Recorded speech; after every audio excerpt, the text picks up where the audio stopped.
don't think I've ever been called illustrious before, but I'll take it. Before I introduce our next storyteller, who is a professor, I think it's worth letting everyone know that immigrants are our educators, our engineers, our scientists, our innovators. And this next storyteller is just that. And he hails from Nigeria. Give it up for Segun Joshua.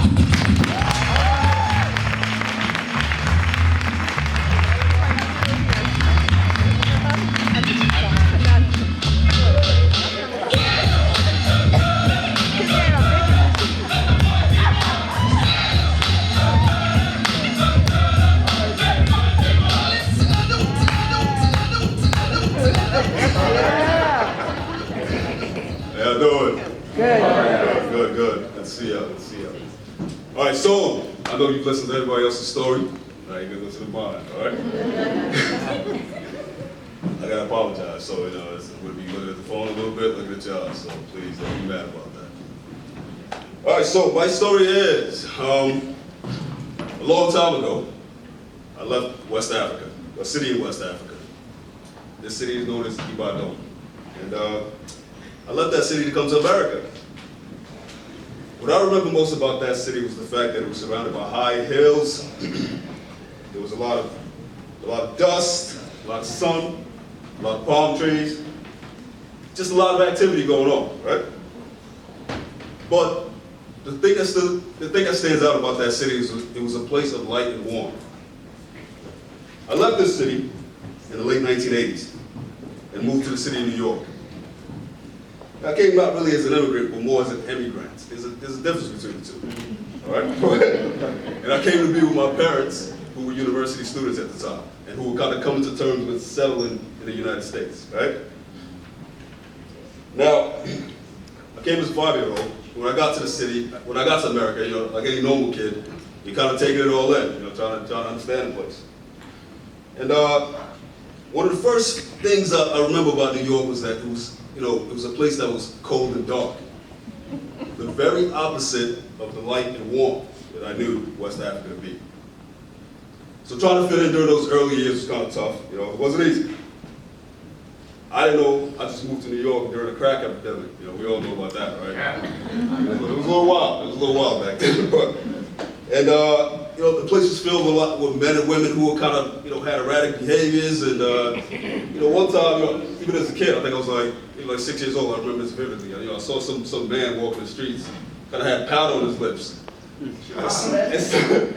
something tells me the man didn't get the powder on his lips from eating donuts. So this was, all right, but this was a lot to take in as a kid. As a 5-year-old kid, and in a new country, dealing with a new culture, right?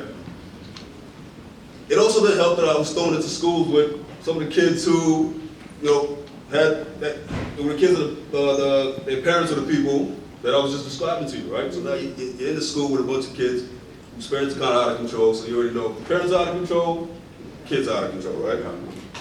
Now, there's bound to be some conflict between the values that were instilled in me by my African elders and the values of this, quote-unquote, new world, right?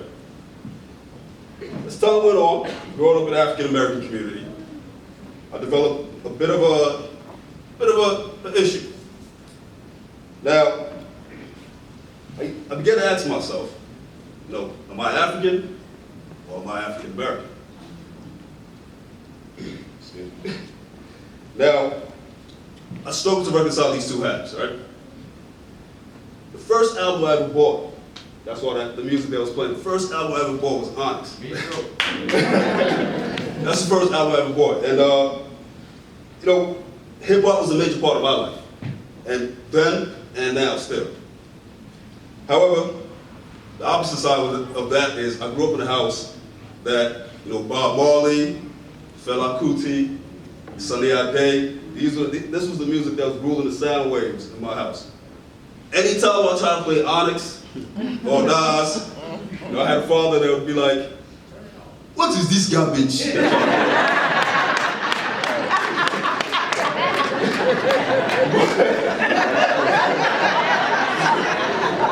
What is this nonsense?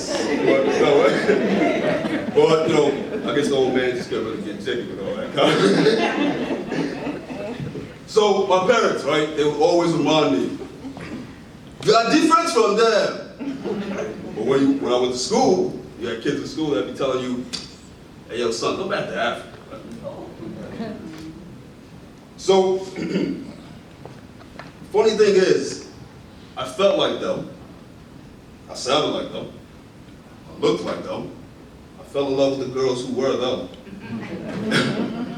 But the them didn't really see me as them. It's kind of a weird situation, right? The whole thing felt weird, really. The indoctrination at home, the indoctrination outside. It wasn't until I became an adult that I realized that it was media misinformation and a lot of Eurocentric ideologies and propaganda over centuries that was responsible for the issues that the I and the them were having. Anyway, so one day, I walked into my 7th grade English class, right? Not knowing it was going to be the beginning of a pivotal time in my life. The teacher was out, we had a sub, and everybody knows what's up. When we have a substitute, class is jumping. We're popping, right?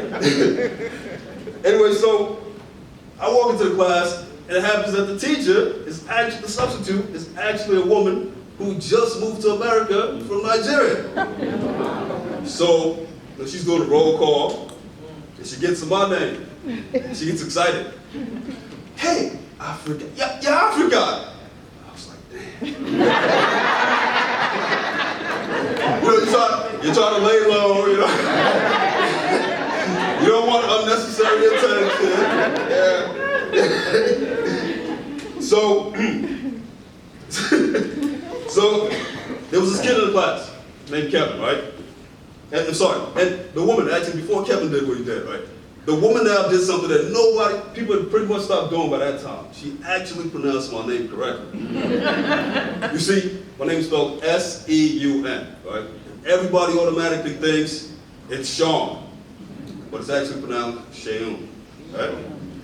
Now, the first time Kevin heard that, Kevin, he starts laughing at it. And let's be real, I'm not, nobody else. Like, Kevin, what you laughing at, man? Now, Kevin, funny enough, Kevin should have been a junior in high school by this time. Kevin should have been a junior in high school by this time, but he was in the 8th grade in my 7th grade English class.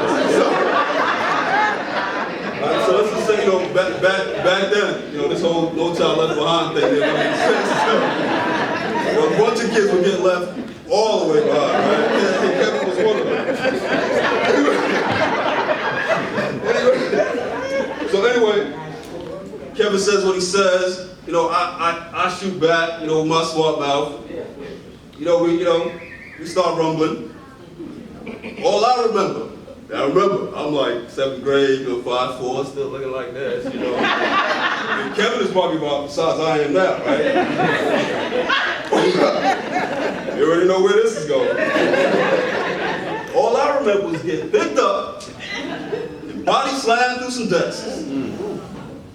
Man, the African woman that I don't think was gonna help me out, she runs out the classroom and she's screaming, "Oh my God, they're going to kill each other! Help me!"